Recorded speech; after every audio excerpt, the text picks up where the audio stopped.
Bienvenue sur Le cinéma est partout.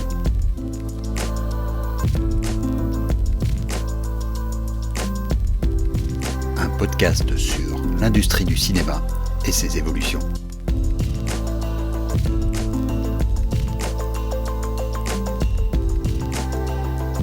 Vous l'aurez remarqué, il n'y a pas eu de chronique la semaine dernière.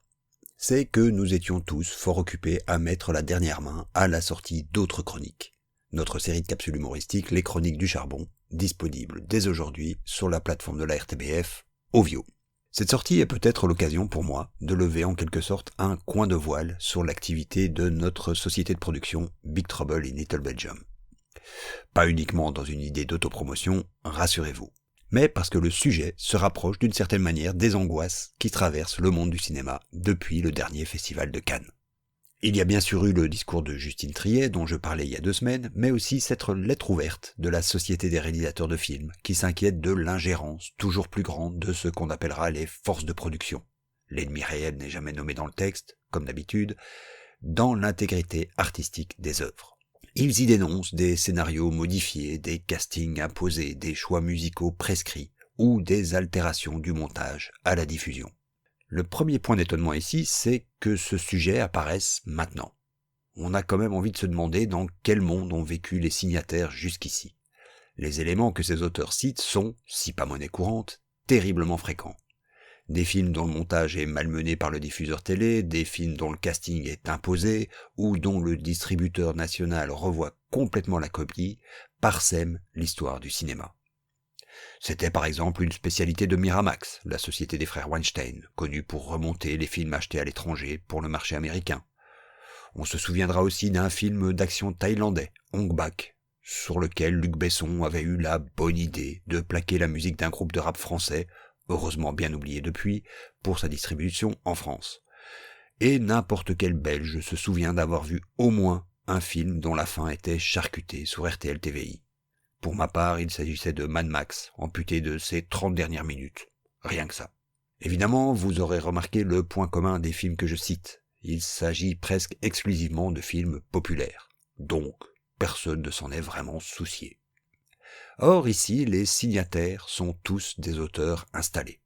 Les frères Dardenne, Toledano et Nakache, Albert Dupontel, qui ne fait plus dans le populaire depuis longtemps, Jacques Audiard, Claire Denis. Et là, forcément, ça ne va plus du tout. C'est ici que le pont se fait avec notre petite expérience. Ce que cette carte blanche met en évidence, c'est une double opposition dans laquelle les auteurs de cinéma aiment à se positionner.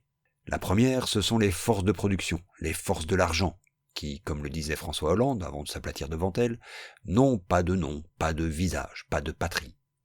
C'est à mon sens le prolongement d'un vieux tropisme qui sévit sur tous les plateaux, quels qu'ils soient. Il y a d'un côté la prod et de l'autre les valeureux travailleurs. Une volonté de toujours, malgré tout, se trouver un patron, quelqu'un qui empêche de créer en rond, quelqu'un motivé uniquement par l'argent, quelqu'un qui idéalement ne comprend rien à l'art. Tous des mini Bob Iger ou des mini Netflix, choisissez votre tête de turc. La seconde opposition, qui s'avoue nettement moins facilement, c'est l'opposition bourdieusienne entre cinéma d'auteur et cinéma populaire, avec ce sous-entendu, de moins en moins caché, que seul le cinéma d'auteur a besoin d'être sauvé. Que l'on maltraite les films depuis les débuts du cinéma, soit, mais qu'on ne touche pas au cinéma d'auteur. Halte à la marchandisation. Si l'on devait prendre notre projet de société de production sur son versant théorique, ce sont ces deux oppositions auxquelles nous tentons de nous attaquer. Que serait une société de production sans producteur? Ou plutôt, où tout le monde serait producteur? Où ceux et celles qui occupent les fonctions de production sont des travailleurs comme les autres, d'ailleurs susceptibles d'occuper d'autres postes sur d'autres projets. Comment fonctionnerait une telle société sans un patron contre lequel râler, sans une prod contre laquelle relâcher sa frustration? Quels sont les droits d'un auteur, scénariste, réalisateur, quand tous sont propriétaires de la société qui produit le film? Est-ce que, hormis ses droits légaux sur l'œuvre, sa voix doit avoir plus de poids que, disons, la chef opératrice ou les comédiens et comédiennes? Est-ce que le fait que ce soit le réalisateur qui arbitre les choix sur un plateau lui donne plus de pouvoir que les autres? Qui doit décider du destin d'une œuvre, de la manière dont elle sera diffusée, vendu. L'auteur, le producteur, ou tous les travailleurs et travailleuses qui ont œuvré à faire de ce film une réalité. Je l'ai dit, notre petite entreprise est une expérience en temps réel. Toutes ces questions que nous nous posons collectivement, nous n'y avons encore aucune réponse.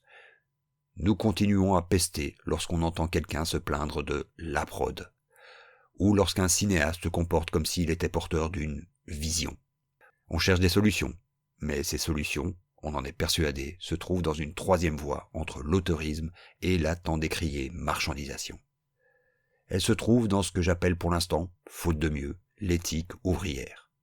Elle consiste à considérer les films comme des chantiers, où certains travailleurs occupent temporairement le rôle de contremaître, les réalisateurs, les directeurs de production ou de post-production, où des hiérarchies temporaires s'installent autour d'un concept un peu trop vite considéré comme un synonyme de domination, l'autorité.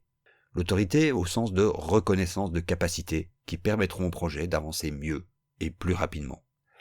Une autorité qui n'est pas basée sur un diplôme d'une quelconque école, ni sur une désignation arbitraire ou financière, mais sur une cooptation. J'ose le dire, le concept d'auteur nous gêne aux entournures. En tout cas, tout ce que ce concept charrie depuis l'avènement de la politique du même nom. Nous ne croyons pas à l'omnipotence de l'artiste et de sa vision. Surtout pas dans une industrie qui engage des sommes faramineuses et des dizaines de talents sur chaque tournage.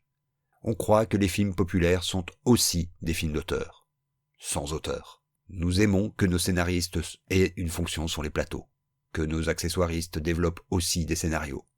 Nous pensons qu'un projet, pour être meilleur, doit passer de main en main. Nous pensons qu'il existe des moyens de faire des films autrement.